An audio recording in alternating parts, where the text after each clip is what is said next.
آمن الرسول بما انزل الیہ من ربہ والمؤمنون، ایمان لائے رسول اللہ بھی اور ان کے ساتھی ایمان والے بھی اس پر جو نبی صلی اللہ علیہ وآلہ وسلم پر ان کے رب کی طرف سے نازل ہوا۔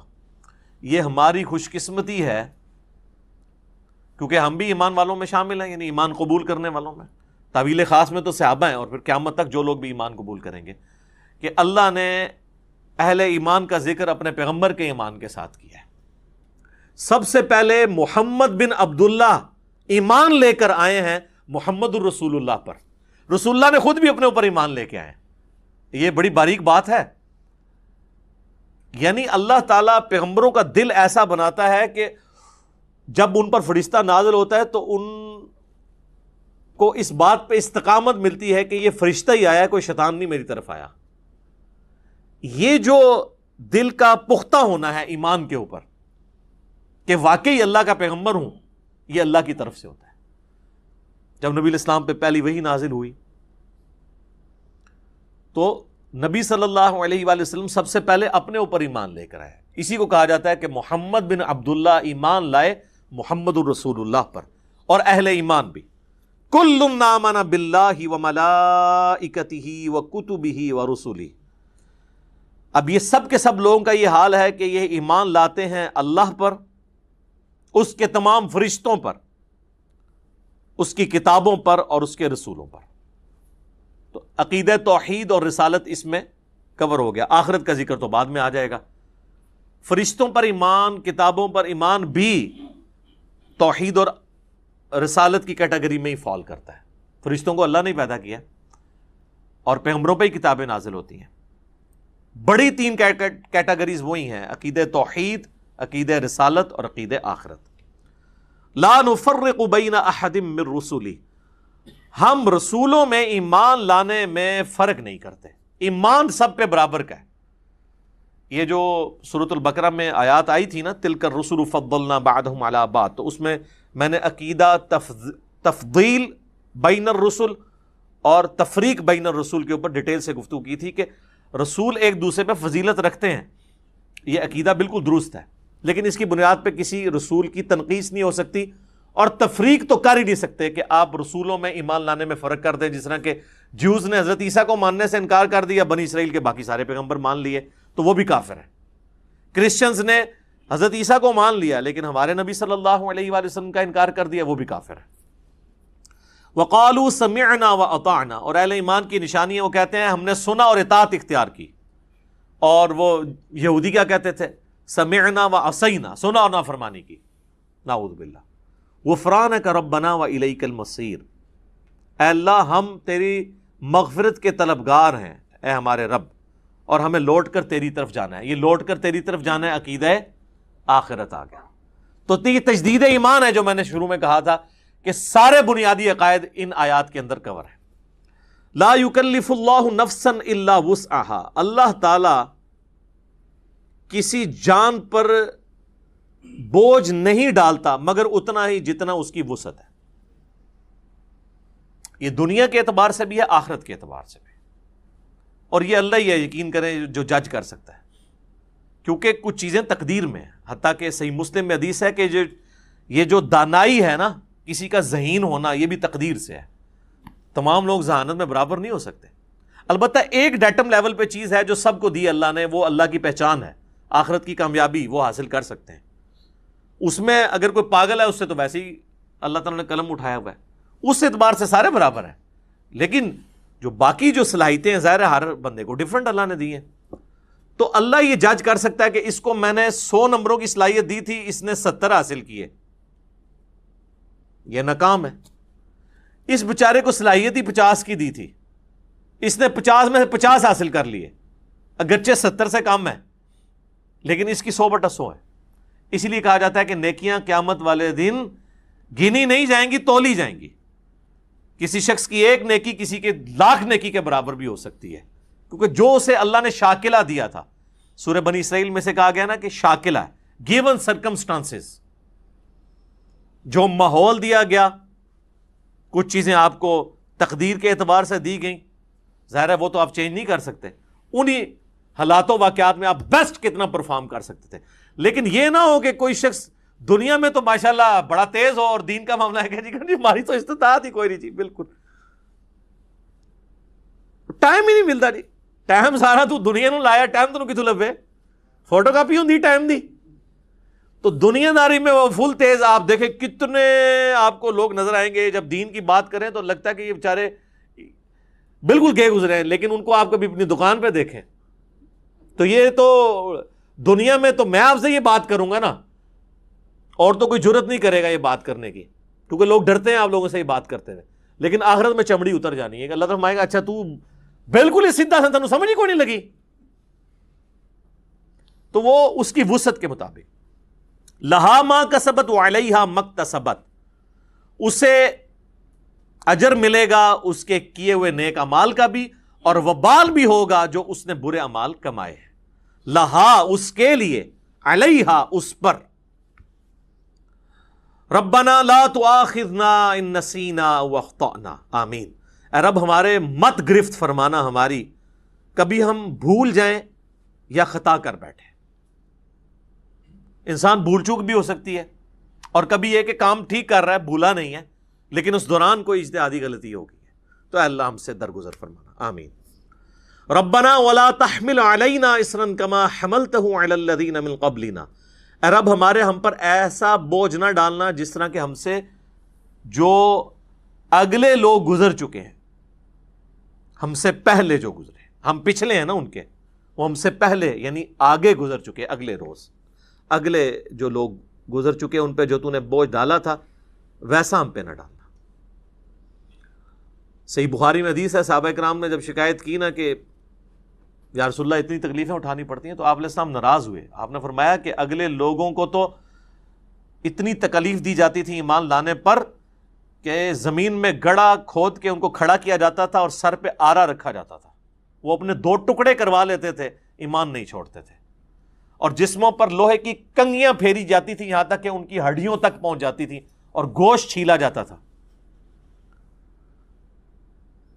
اور قرآن میں بھی سورۃ العنکبوت کا سٹارٹ پڑھ لینا, اللہ تعالیٰ فرماتا ہے کہ کیا تم اس بات پہ چھوڑ دیے جاؤ گے کہ ایمان لے کر آئے اور تمہاری کوئی آزمائش نہیں ہوگی؟ ہم نے تم سے پہلے لوگوں کو بھی آزمایا تھا, تمہیں بھی ضرور آزمائیں گے. جو سورۃ البقرہ میں ہے وَلَنَبْلُوَنَّكُمْ بِشَيْءٍ مِّنَ الْخَوْفِ وَالْجُوعِ وَنَقْصٍ مِّنَ الْأَمْوَالِ وَالْأَنفُسِ وَالثَّمَرَاتِ, خوف سے آزمائیں گے, بھوک سے, جان اور مال میں نقصان کر کے آزمائیں گے, اور دیکھیں گے کون صبر کرنے والا ہے. ربنا ولا تحمل علينا اصرا كما حملته على الذين من قبلنا ربنا ولا تحملنا ما لا طاقة لنا به, اے رب ہمارے ہم پر ایسا بوجھ نہ ڈالنا کہ جس کو لے کر ہم چل نہ سکیں. ایسا بوجھ نہ ہو, یعنی ہمارے معاملات بھی چلتے رہیں اور ہمیں جو شریعت کی پابندیاں ہیں اس کو بھی ہم ایگزیکیوٹ کرتے رہیں. ایسا نہ ہو کہ ایسے حالات و واقعات بن جائیں کہ ہم تیرے احکامات کی پیروی نہ کر سکیں حلال اور حرام کے اعتبار سے. واعف عنا, اے اللہ ہم سے درگزر فرمانا, آمین. ویسے عفو کہتے ہیں ڈھیل دینے کو, چھوڑ دینا. واغفر لنا, اور ہمارے گناہوں کو ڈھانپ دینا, ہماری بخشش فرمانا. وارحمنا, اور ہم پر رحم فرمانا. انت مولانا, تو ہی ہمارا پشت پناہ ہے. حسبنا اللہ ونعم الوکیل, ہم نے اللہ پر بھروسہ کیا اور وہی بہتر کارساز ہے, وہی ہمیں کافی ہے. فانصرنا علی القوم الکافرین, پس کافروں کے مقابلے پر ہماری مدد فرمانا. اچھا یہاں پہ یہ سورۃ البقرہ مکمل ہوئی الحمدللہ. آپ دیکھیں کہ یہ بیسیکلی تو اس کے اندر بہت بڑے اشارے تھے آخری آیات کے اندر, کیونکہ یہ غزوہ بدر سے پہلے نازل ہوئی ہے, اور اب یہ دعائیں سکھائی جا رہی ہیں کہ اب تمہارے جہاد اور قتال کے مراحل شروع ہونے والے ہیں. اس وقت تو صحابہ کو پتہ ہی نہیں تھا, ان کی تو پوری زندگی جو ہے وہ جنگوں سے عبارت تھی. یعنی آخری دفعہ ہی مل کے جاتے تھے اپنے گھر والوں کو, چاہے بدر میں گئے ہیں, احد میں گئے ہیں, خندق میں گئے ہیں, خیبر میں گئے ہیں, اور پھر حضور کے بعد بھی قادسیہ اور یرموک بھی لڑنی پڑی, ہزاروں لوگ شہید ہوئے. تو اس کے یعنی تمہید کے طور پہ یہ صحابہ کرام کو تعلیم دی جا رہی ہے کہ اب تم پہ مشکل حالات و واقعات آنے والے ہیں، تیاری کر لو، یہ دعائیں اللہ تعالیٰ سے مانگتے رہو اور اللہ کی طرف رجوع رکھو تاکہ اللہ تعالیٰ کافروں کے مقابلے پر تمہاری مدد فرمائے، آمین۔ تو یہ میرے بھائیوں کمال کی آیات ہیں، ان کے اوپر تو خیر 1 گھنٹہ اور بھی گفتگو کی جا سکتی تھی، میں نے کوشش کی کہ جو ٹیکنیکل ایشوز ہیں نا اس کو ڈسکس کروں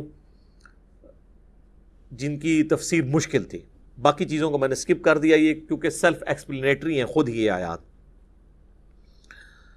باقی نبی صلی اللہ علیہ وآلہ وسلم کی بعثت کی برکت سے کئی ایک اللہ تعالیٰ نے شریعت کی پابندیاں جو اس میں آیا نا کہ ہم سے پہلے لوگوں پہ جو بوجھ ڈالے ہم پہ نہیں ڈالنے، تو وہ کئی ایک بوجھ تو حضور کی بعثت کے ساتھ ہی اللہ تعالیٰ نے اٹھا لیے ہیں، جیسا کہ بخاری مسلم میں حدیث ہے کہ مجھ سے پہلے کسی نبی کو یہ خصوصیت نہیں ملی کہ پوری زمین اس کے لیے سجدہ گاہ ہو جائے۔ وہ تو سفر میں جاتے تھے تو نمازیں گنتے رہتے تھے، واپسی پہ آ کے صرف مسجد میں ہی ادا کر سکتے تھے۔ میرے لیے اللہ نے پوری زمین مسجد بنا دی، جہاں مرضی میرے امتی نماز ادا کریں۔ اگلی امتوں کے لیے مال غنیمت حرام تھا، یعنی جنگوں میں کافروں کا چھوڑا ہوا مال وہ لا کر ایک اوپن میدان میں رکھا جاتا تھا، آسمان سے ایک بجلی نازل ہوتی تھی، وہ راکھ ہو جاتا تھا، تاکہ یہ چیز انشور ہو کہ کوئی بھی مسلمان کافر کا مال لوٹنے کے لیے جنگ نہیں کرے گا بلکہ اللہ کے لیے کرے گا۔ تو ویسے یہ پابندی کسی حد تک ٹھیک ہی تھی، لیکن حضور کی برکت سے اللہ تعالیٰ نے مال غنیمت کو حلال کر دیا کہ ٹھیک ہے تم اس کو استعمال کر سکتے ہو۔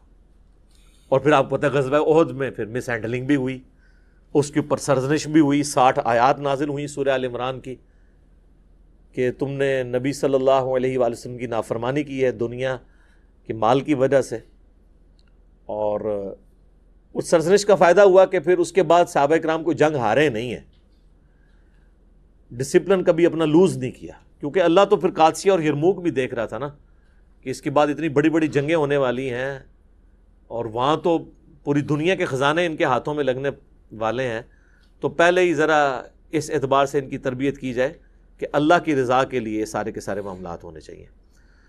تو یہ میرے بھائیو الحمدللہ اللہ کا شکر ہے کہ ہماری یہ سورۃ البقرہ مکمل ہوئی۔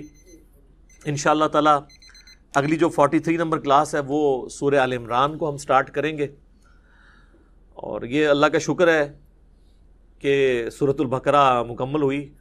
پچھلی جو 9 سالوں کے اندر ہماری قرآن کی تفسیر ریکارڈ ہوئی تھی اس میں سورۃ البقرہ جو ہے وہ آلموسٹ 20 لیکچرز کے اندر مکمل ہو گئی تھی، اور میں نے کہا تھا اس دفعہ ہم ذرا تیزی سے کور کریں گے، لیکن اس دفعہ ڈبل لیکچرز آلموسٹ لگ گئے ہیں۔ یہ آج 42 نمبر لیکچر ہے، اس میں سے آپ 6 وہ نکال دیں جو قرآن کے تعارف والے ہیں تو پھر بھی یہ 36 لیکچرز تو آلموسٹ لگے ہیں۔ لیکن یہ ہے کہ جب کبھی بھی کوئی قرآن حکیم کی تفسیر کے اعتبار سے ویڈیوز کے اندر اس طرح کی چیزوں کو سمجھنے کی کوشش کرے گا تو انشاءاللہ تعالی ہماری تفسیر جو قرآن کی ریکارڈ ہو رہی ہے اس کی کسی اعتبار سے تشنگی باقی نہیں رہے گی کہ یہ ڈیفیکلٹ ٹاپکس تھے جن کے اوپر سمجھ نہیں آتی تھی، اس کے اوپر ظاہر لوگ تو ویسے سرسری گزر جاتے ہیں، اب یہ جو اتنی مشکل آیت تھی جس کے اوپر میں نے تفصیلاً گفتگو کی ہے، وَإِن تُبْدُوا مَا فِي أَنفُسِكُمْ أَوْ تُخْفُوهُ يُحَاسِبْكُمْ بِهِ اللَّهُ۔ آپ پرانے بزرگوں کی بڑے بڑے بزرگوں کی تفاسیر بھی اٹھا کے دیکھ لیں، وہ تو ان آیات کو اس طریقے سے ہی یعنی آگے پیچھے کر گئے کہ جیسے یہ کوئی ایسا مقام ہی نہیں ہے کہ یہاں پر رکا جائے، حالانکہ یہ سب سے ڈینجرس مقام ہے قرآن حکیم میں کہ اللہ تعالیٰ دل کے گناہوں کے اوپر بھی گرفت فرمانے والا ہے۔ اللہ تعالیٰ ہمارے گناہوں سے درگزر فرمائے، ہمیں قرآن حکیم کی تعلیمات پر عمل کر کے دوسرے بھائیوں تک پہنچانے کی توفیق عطا فرمائے، اور ہم نے یہ جو اتنا بڑا ایک دعوت کے حوالے سے ایک ذمہ داری اٹھائی ہے کہ قرآن حکیم کی یہ تفسیر ریکارڈ ہو رہی ہے، اللہ تعالیٰ اس کو جلد از جلد مکمل فرمائے تاکہ لوگوں کے لیے یہ صدقہ جاریہ بن جائے انشاءاللہ تعالی۔ سبحانک اللہم وبحمدک اشہد ان لا الہ الا انت استغفرک واتوب الیک وما علینا الا البلاغ المبین۔ جزاکم اللہ خیرا۔